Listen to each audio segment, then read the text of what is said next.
Friends, welcome to వని వంటిల్లు. ఈరోజు మనం అమ్మవారికి నైవేద్యంగా బెల్లం చక్కెర పొంగలి ఎలా తయారు చేసుకోవాలో చూద్దాం.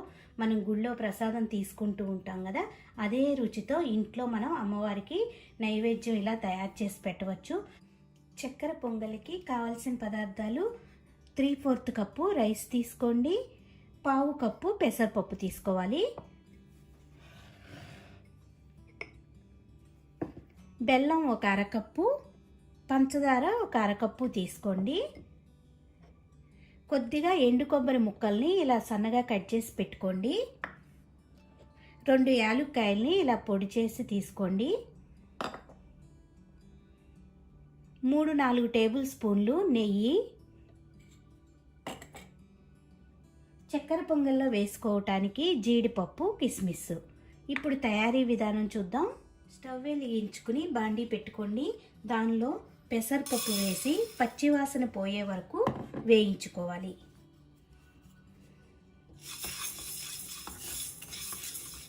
పెసరపప్పు వేగిపోయినాయి. ఇప్పుడు స్టవ్ ఆఫ్ చేసుకుని ఒక గిన్నెలోకి తీసుకుని శుభ్రంగా కడిగి తీసుకోవాలి.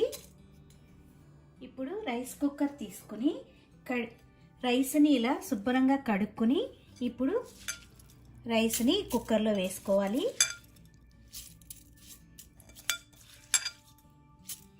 దీనిలోనే పెసరపప్పు కూడా వేసుకుందాం.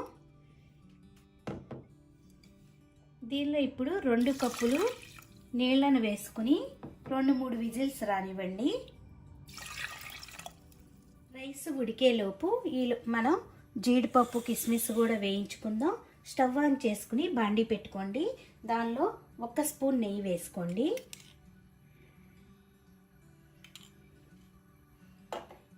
నెయ్యి కొద్దిగా వేడయ్యాక దీనిలో జీడిపప్పు వేసి వేయించుకుందాం.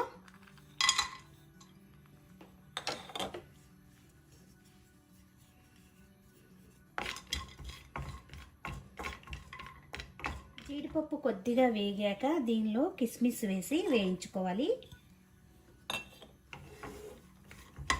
జీడిపప్పు, కిస్మిస్ కొలతగా ఏమి తీసుకోవసరం లేదు. మీరు జీడిపప్పు, కిస్మిస్ ఎక్కువ తింటారనుకుంటే కొంచెం ఎక్కువైనా వేసుకోవచ్చు.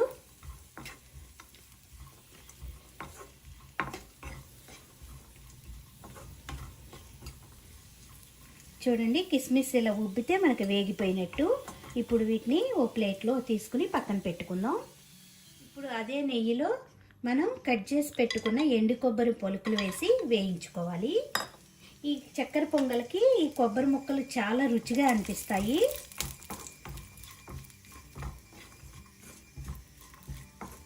కొబ్బరి ముక్కలు వేగిపోయినాయి. ఇప్పుడు వీటిని కూడా ఓ ప్లేట్లోకి తీసుకుని పక్కన పెట్టుకోండి. ఇప్పుడు చక్కెర పొంగల్కి పాకం కూడా రెడీ చేసుకుందాం. స్టవ్ ఆన్ చేసుకుని ఒక బాండీ పెట్టుకోండి. దానిలో బెల్లము, పంచదార వేసుకుని 1 కప్పు నీళ్ళను వేసుకోవాలి. బెల్లము, పంచదార కూడా కరిగిపోవాలి. పాకం ఏమీ రావసరం లేదు.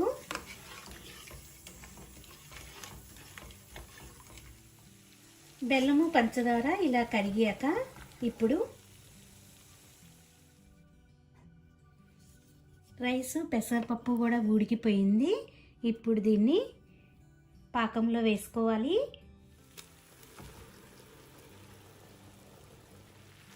ఇలా వేసుకున్నాక ఈ పాకం అంతా కూడా రైసు పీల్చుకునే వరకు ఒక 5-6 నిమిషాలు ఉడికించుకోవాలి. 5-6 నిమిషాల తర్వాత చూడండి, రైస్ అనేది పాకాన్ని పీల్చుకుంది. ఇలా ఉండేట్టు చూసుకోండి. ఇలా కొంచెం పలసగా ఉంటే ఆరాక మనకి మరీ గట్టిగా అవ్వకుండా ఉంటుంది. ఇలా ఉన్నప్పుడే మనం ఇప్పుడు స్టవ్ ఆఫ్ చేసుకుని దీనిలో యాలక పొడి వేసుకుందాం. చక్కెర పొంగల్కి ఎంత నెయ్యి ఉంటే అంత టేస్టీగా అనిపిస్తుంది. నేను ఇట్లా 2 స్పూన్లు నెయ్యి వేస్తున్నాను.